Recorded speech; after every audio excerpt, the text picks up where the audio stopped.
Bisa saja kemarahan suami itu disebabkan oleh istri yang tidak bisa merubah diri, suka berbicara kasar misalnya, atau suka membicarakan aib suaminya kepada orang lain, bercerita kepada temannya, atau suka mengunggahnya di sosial media. Itu kan hal-hal yang memang nggak boleh dilakukan oleh seorang istri, tapi dilakukannya hal tersebut menyebabkan suami marah. Itu wajar aja kalau marah yang seperti itu. Jadi kita introspeksi diri, ternyata suami saya tidak suka seperti ini, maka besok saya tidak ulangi lagi. Oke pemirsa, hari ini kita akan minta Ustazah untuk menjelaskan apa yang harus dilakukan oleh seorang istri ketika mendapatkan suami yang pemarah, suami yang mudah emosi. Ya. Baik Ustazah, selamat sore Ustazah. Sahabat Hidup Berbagi, Assalamualaikum warahmatullahi wabarakatuh. Waalaikumsalam warahmatullahi wabarakatuh. Ya, pertama sekali kita haturkan puji bersyukur syukur kita kehadirat Allah Subhanahu wa taala. Karena kesempatan kali ini kita bisa berjumpa dengan para sahabat semuanya Hidup Berbagi. Hari ini saya diminta oleh Ustadz. Kemarin Ustadz sudah bahas tentang bagaimana cara menghadapi istri yang cerewet ya. Sekarang kita membahas tentang suami. Makanya Ustadz minta saya yang menjelaskannya kepada pemirsa Hidup Berbagi. Oke, insya Allah saya akan mencoba sebisa saya dan berdasarkan pengalaman yoga yang saya hadapi gitu ya.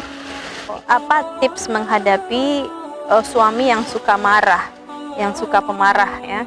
Karena dalam kehidupan rumah tangga yang namanya menyatukan dua manusia yang berbeda karakter, mungkin akan bisa terjadi hal-hal yang seperti itu.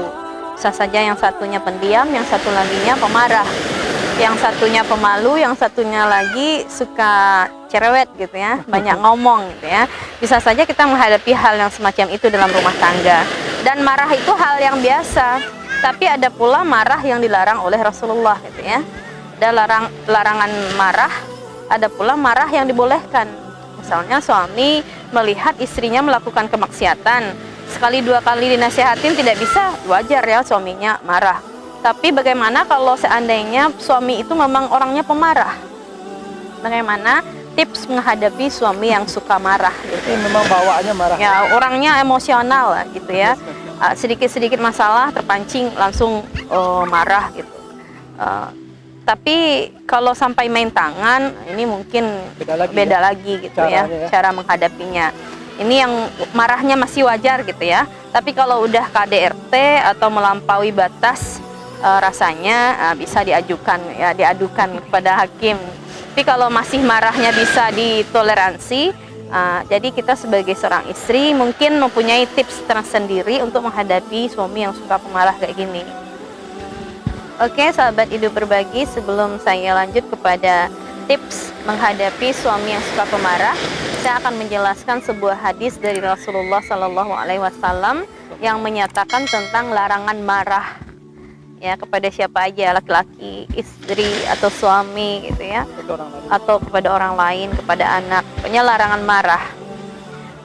Anna rajulan qala lin nabiyyi sallallahu alaihi wasallam awsini qal la taqdab faraddada miraran. Bahwa seorang laki-laki datang kepada Rasulullah sallallahu alaihi wasallam, kemudian laki-laki ini bertanya, qala lin nabi sallallahu alaihi wasallam. Beliau berkata kepada Nabi Muhammad sallallahu alaihi wasallam, "Ausini." Wahai Rasulullah, ausini. Nasihati saya. Beri aku wasiat. Ya, beri aku wasiat atau nasihati saya atau beri aku sebuah nasihat. Kemudian Rasulullah sallallahu alaihi wasallam berkata, "La taqdab." Jangan marah. Rasulullah mengulang ini beberapa kali, la taqdab, la taqdab, la taqdab, jangan marah. Jadi dari hadis ini dapat kita pahami bahwa marah itu memang dilarang menurut aturan agama kita, seperti hadis yang telah kita jelaskan tadi. Ini marah tanpa alasan. Nah, ini marah, kecuali kalau ada marah yang beralasan. Ya. Oke, mungkin itu ya hadis tentang larangan marah. Lalu bagaimana cara kita atau tips kita menghadapi suami yang suka pemarah? Ini yang suka pemarah ya, bukan karena marah terhadap sesuatu, mungkin sekali dua kali gitu ya. Tapi ini yang suka pemarah. Tapi kalau marah itu kan manusiawi ya. Ya marah itu memang manusiawi. Marah itu sifat manusia gitu ya. Marah. Tetapi yang berlebihan gitu ya. Iya, yang suka marah. Oke. Tips yang pertama adalah yang harus dilakukan oleh seorang istri ketika suaminya itu marah adalah satu, tetap tenang. Apa maksudnya tetap tenang? Ketika suami kita sedang emosi, sedang marah, maka kita sebagai seorang istri harus tetap tenang agar emosi suami tidak semakin membludak, tidak semakin bertambah.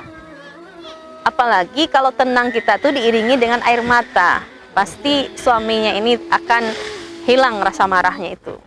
Kalau seandainya kita menghadapi suami yang pemarah, kemudian kita melawan atau menyahut dengan bahasa yang mungkin lebih keras daripada suami kita, atau mungkin dengan bahasa yang tidak wajar, ini akan menambah emosi dari suami tersebut. Betul. Apalagi kalau kita mempunyai suami yang temperamen. Temperamen itu bisa main tangan. Kalau dia sedang emosi, tidak terima apa yang kita lakukan, kita tambah menyulut emosinya lagi, bisa saja nanti dia main tangan gitu. Agar tidak terjadi hal yang berlanjut dari kemarahan suami ini, maka kita sebagai seorang istri itu harus tetap tenang gitu. Kemudian yang kedua apa?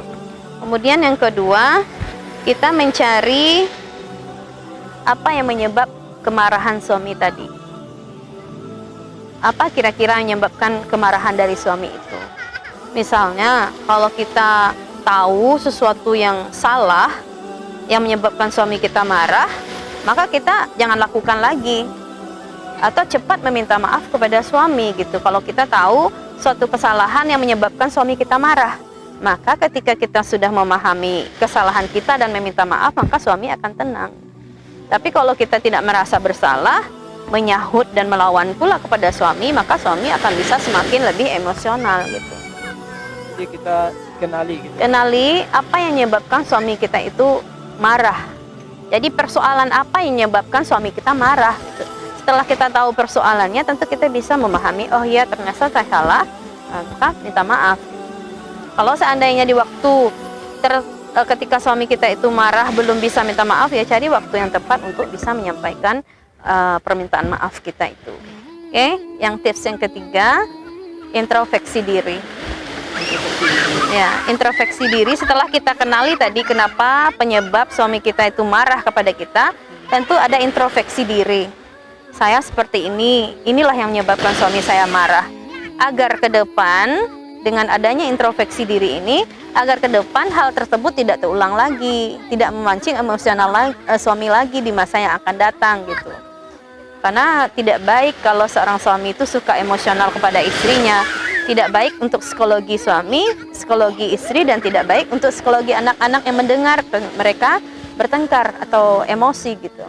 Bisa saja kemarahan suami itu disebabkan oleh istri yang tidak bisa merubah diri, suka berbicara kasar misalnya, atau suka membicarakan aib suaminya kepada orang lain, bercerita kepada temannya, atau suka mengunggahnya di sosial media. Itu kan hal-hal yang memang nggak boleh dilakukan oleh seorang istri, tapi dilakukannya hal tersebut menyebabkan suami marah. Itu wajar aja kalau marah yang seperti itu. Jadi kita introspeksi diri, ternyata suami saya tidak suka seperti ini, maka besok saya tidak ulangi lagi begitu. Atau banyak main kali ya, main HP, atau ya, anak lebih banyak main sosial media daripada anak, sementara anak tidak diperhatikan. Kemudian masakan layanan kepada suami tidak bagus. Kita lebih individualis, menyenangkan diri sendiri, tapi tugas sebagai seorang istri tidak disanakan. Wajarlah suami marah gitu ya. Me time ya. Ya kebanyakan me time juga. Tapi kalau me time untuk seorang istri boleh menikmati me time-nya, tetapi tentukan kapan waktu yang tepat untuk me time itu gitu. Jangan pas suami pulang kerja kita baru mau me time, jangan. Karena ketika suami baru pulang kerja, kita seharusnya menyambut suami dengan layanan yang bagus gitu, sehingga suami tetap sayang dan tetap harmonis rumah tangganya. Ini yang ketiga saya, yang keempat ya saja. Yang keempat, kalau seandainya marah itu merupakan sebuah sifat yang sudah melekat pada suaminya, maka kita mencoba membantu suami untuk bisa berubah. Cara merubahnya bagaimana? Bisa saja kita selalu sabar ketika suami kita marah, kita tuntun dia untuk mengontrol emosinya. Dan jangan buat lagi hal-hal yang membuat suami kita itu bisa emosi. Ya, setelah tadi kan kita udah introspeksi diri, udah tahu nih penyebab-penyebab apa yang kira-kira bisa memancing emosional suami. Maka untuk kedepannya jangan diulangi hal yang semacam itu. Kita bantu suami kita agar bisa tidak selalu emosional dengan sikap kita gitu. Jadi dengan seperti itu dia akan terbiasa menjadi orang yang lebih lembut mungkin. Mungkin itu pemirsa Sahabat Hidup Berbagi, bahasan atau tips yang bisa saya bagi dengan teman-teman. Mudah-mudahan bisa memberi manfaat dan juga menjadi pelajaran tersendiri bagi saya pribadi. Dan terima kasih juga pada Ustadz yang telah memberikan kesempatan untuk bisa berbagi di Hidup Berbagi ini. Billahi taufiq wal hidayah. Waridha wal inayah. Assalamualaikum warahmatullahi wabarakatuh.